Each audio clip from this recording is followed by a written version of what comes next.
What's up, Barnhill family, and welcome back to your home for all things combat sports. Yo-yo. So I did not think we'd be sitting here today talking about Sean Strickland as a UFC champion, but here we are. So there's a lot to unpack with regards to what happens at 185 next. Obviously, Adesanya has made it clear that he wants the rematch. Kind of hard to deny him, seeing as all he's done, and he's been an extraordinarily active champion. But there again, you have to weigh the way in which Sean won the fight. And it wasn't a lucky shot. It wasn't by grappling. It was by beating Izzy at what he does best. So which direction are you leaning here? Do you think Adesanya should get a rematch? Do you think they should put somebody else in? And then what do you think the UFC will do? Well, I think that Israel Adesanya for sure deserves an instant rematch. And if that's what he wants to do, I'm sure the UFC will grant him that. But what I love about the UFC is that there's not usually one singular right answer. You know, there's a lot of people that know how to build a character, that know how to build hype, and that know how to insert themselves into main events and major fights. Israel Adesanya versus Sean Strickland rematch, nobody would bat an eye at it. Nobody would think that that is weird or undeserving or anything like that. Izzy's done so much for the sport and so much for that division that he deserves that kind of respect. But Izzy might want to take his oars out of the water for 6 months or so. And if you ask me, I think Sean Strickland would say the same thing I'm going to say, which is I didn't take much damage. I thought I was going to take way more damage than I did last night. You know, you're putting me in there with one of the most lethal strikers that the UFC's ever seen, and I'm coming out basically unscathed. And, you know, I thought I was going to lose a bunch of brain cells, and those are his words. And now I feel like I could fight again tomorrow. So I think Sean Strickland's actually going to want to return to the UFC's octagon faster than Izzy's going to want to return, which leads to a few other opponents and likely suspects that we could see him having his first title defense against. Obviously, you've got your Jared Cannonier that just won a fight and has beaten Sean Strickland before. You've got Khamzat Chimaev, who's fighting Paulo Costa in a matter of weeks, and likely that's a number one contenders matchup as long as Khamzat Chimaev wins that fight. And we've also got Dricus Du Plessis, who's had some beef with Israel Adesanya, but then turned the fight down, and he's kind of the reason that Sean Strickland got this call, and now is the reason that Sean Strickland is the UFC champion. So I think there's a lot of directions the UFC can go as far as who Sean's going to defend his title against first. Obviously, Israel deserves that if he wants it, but I have a feeling we're going to see somebody else in there before we see Izzy back in there. Yeah, I think that's probably what will happen, and I think that's probably what should happen. Yeah. And anybody that's listened to this channel long enough knows I'm a major fan of Israel Adesanya. I think he's a true company man for the UFC. Mm-hmm. He's a fighter that dares to be great. He's gone up and tried to become champ before. He wanted to fight Yoel Romero when the UFC was like, no, just chill for a minute. This guy's super dangerous. He's a bad stylistic matchup. Adesanya has always put his neck on the line, and I respect him for that, especially with the activity, because one of the things we see that's one of the worst things in the sport is you get a champion that defends the belt a couple times, and then they're content fighting once a year because they've got plenty of money, and the longer they can hold on to that belt, the more endorsement deals and etc. they can procure. And so I love the fact that Adesanya, I think he fought 15 times in 5 years, which is an insane stat for a champion. So this is not in any way a referendum on Izzy as a champion or his performance. I want to speak specifically to how he lost the fight to Sean Strickland, and that's why I don't think he should get an immediate rematch. Sean Strickland beat him 4 rounds to 1, and I think that Sean Strickland dominated about 23 of the 25 minutes of that fight. Yeah. But more importantly than the amount of time he dominated, it was how he dominated the fight.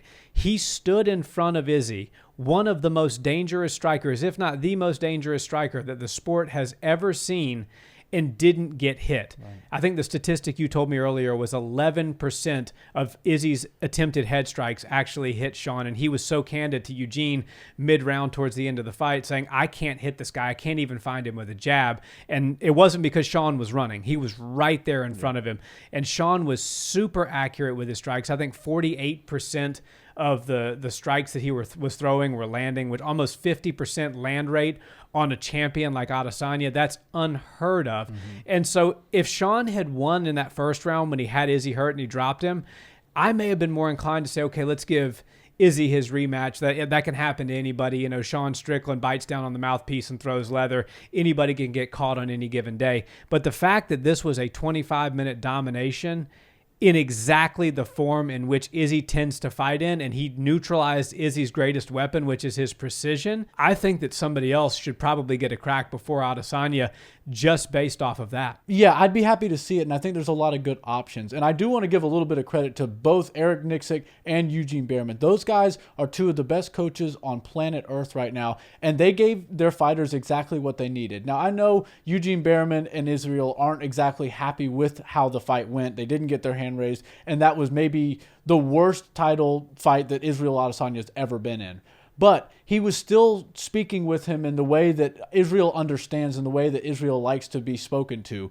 And the same thing can be said for Eric Nicksick. He knew exactly what to say to Sean Strickland in between rounds, and he got every word out. You know, he's given him a little bit of information as so far as the X's and O's go in the fight, but he's also lighting a little fire under him, and that's exactly the type of cornering you would assume Sean Strickland needs. So those guys, they deserve a round of applause, especially Eric Nicksick. He's quickly become one of the most successful coaches in all of MMA. And when we're talking about how Israel Adesanya wasn't able to find Sean Strickland no matter what he was doing in there, that isn't a testament to Israel having an off night. And I know a lot of people like to drum it up like that. And you'll even hear the fighters say, you know, it just wasn't my night. I felt flat-footed. I felt off and something wasn't right. But almost everybody that has a fighting career, whether it's in the cage or it's in the sparring room, you have somebody that when you're sparring against them or fighting against them just gives you fits, and you can't quite crack the code as to how you're going to score on them or how you're going to beat them. And, you know, stylistically and on paper, you might be the better fighter, but if what they're doing is working and what you're doing is not working, then they're getting the better of the rounds and they're going to win that fight. And I think Sean Strickland just threw all sorts of weird curveballs at Israel Adesanya that he's never seen before, and that's what made him question all of his attacks and then all of his defense that he was trying to implement in this fight. Sean Strickland put on a masterclass, not only on how to box in an octagon, but how to defensively keep yourself safe inside an octagon against one of the best strikers the UFC's ever seen.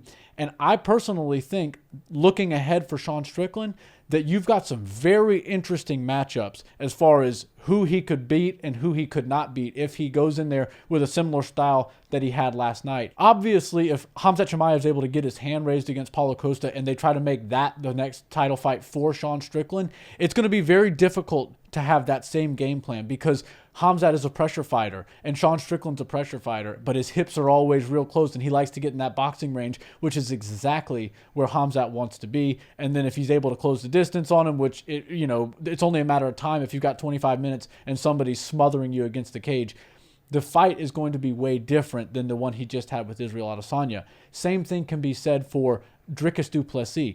Dricus is a very unorthodox fighter, and while it might not look like he's the cleanest or sharpest technician as far as his striking on the feet go, he hasn't been beaten in the UFC yet, and he's fighting some tough opposition. And I personally think that while it might be a weird, unorthodox fight for both fighters, you could see some very interesting things take place if Dricus and Sean Strickland get locked in the cage together. I don't really think there's many people on the roster that fight similar to Dricus, and the same thing can be said for Sean Strickland. Yeah, there's certainly. I don't think we've ever seen somebody in the UFC fight like Sean Strickland. No way. A walk-forward boxer, as you said, with his hips right in front of you, basically begging for the takedown and in a Philly shell, but piecing you up and not getting hit. I mean, it's crazy. It's insane. It's actually really insane to see. I think what the UFC is going to do, because this shakes up everything at 185, right? And I think the person who may end up in no man's land is Dricus Du Plessis, because his whole title shot, obviously you beat Robert Whittaker the way he did, you deserve to get in there and fight for the belt. But his angle was, he was going after Izzy, and there was a war of words, and Izzy wanted to fight DDP because it's fresh blood, and they're saying some things about each other, and there's a storyline there. But now that Izzy's not the champion, do you just insert DDP against Sean Strickland? Sure, I mean, I'm not mad at that. I'll watch that fight. I think it is a fight that could go either way, and I would enjoy watching it. But I think the UFC is going in a different direction. I think they're going to have their eyes squarely on the Abu Dhabi card. They didn't bring Khamzat this far to have him not fight for a belt sometime soon. If he gets in there and he's able to finish Paulo Costa, I think that they are going to make an immediate title fight, Khamzat Chimaev versus Sean Strickland. Early next year.